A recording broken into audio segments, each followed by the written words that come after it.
Bonjour.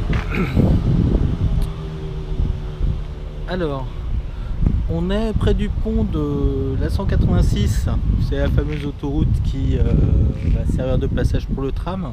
C'est un endroit sur lequel effectivement je vais pas mal revenir, en tout cas pour tourner ces vidéos. La fresque principale qu'il y avait il y a quelques années, enfin il y avait une belle fresque il y a quelques années, c'est pas que là c'est de ce donner. L'un des artistes principaux c'était Nemo qui la faisait.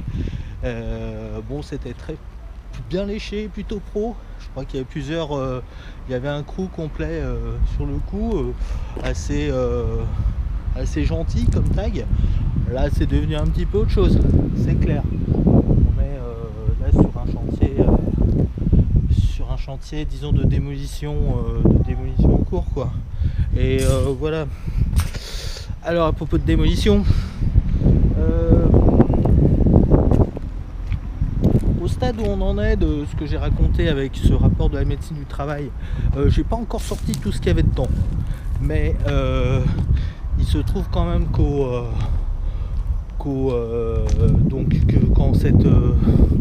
ce début 2012, ça commence à être un peu, enfin les choses effectivement qui sont révélées effectivement de la personnalité de Stéphane Goudet, de ses méthodes managériales et de rapport avec ses subordonnés sont inacceptables, sont condamnables et vont finir par être condamnés. Comment faire effectivement pour rendre acceptable effectivement des procédés d'une violence, d'une malhonnêteté, d'une duplicité, d'une cruauté mentale, pareil quoi. Comment le faire? Dans ces cas, faut être créatif, c'est-à-dire pouvoir effectivement réussir à travestir la vérité en écrivant par-dessus effectivement, ou en taguant par-dessus la vérité sa vérité, une autre chose quoi. Faire un palimpseste et puis sinon détruire effectivement les personnes, les lieux, les traces de ce des dégâts qu'on a pu faire quoi. Détruire suffisamment les victimes pour qu'elles lâchent prise complètement. Et en l'occurrence, qui pouvait avoir là dans la situation actuelle dans laquelle on est début 2012, donc c'est Voynet est au pouvoir depuis 4 ans, une partie de sa majorité l'a lâché, notamment l'un qui était une personne dont on reparlera qui s'appelle Daniel Chaise, qui était adjoint à la culture, que Goudet s'était bien mis dans la poche, comme ma chef s'était bien mise dans la poche aussi. C'était quelqu'un qui a dans la culture effectivement plutôt s'entendait bien avec les responsables harceleurs, un petit peu moins avec les employés. Il a fait du tort.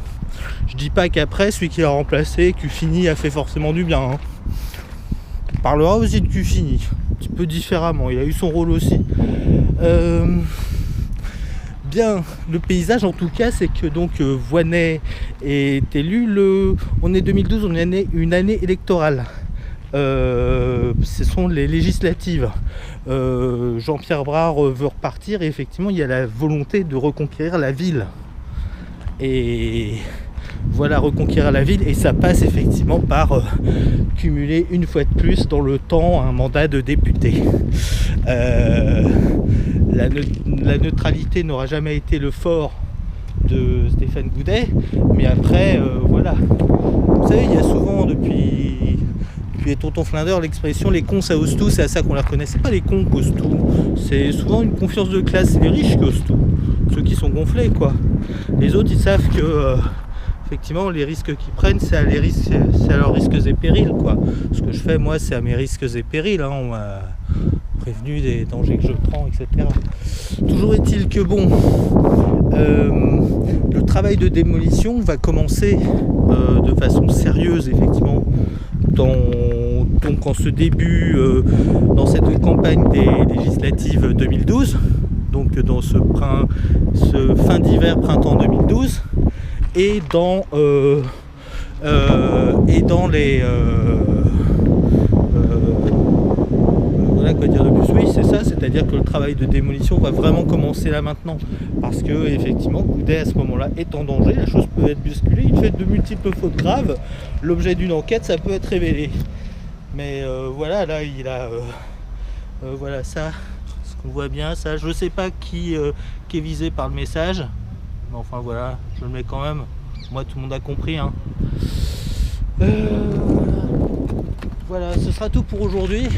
Toujours est-il que bon, la suite va être un petit peu plus sanglante, donc on va parler effectivement de la campagne présidentielle et surtout législative de 2012 et d'une autre élection aussi, enfin plutôt d'un plébiscite qu'aura eu lieu dans les murs, un petit scrutin avec un corps électoral de 15 personnes qui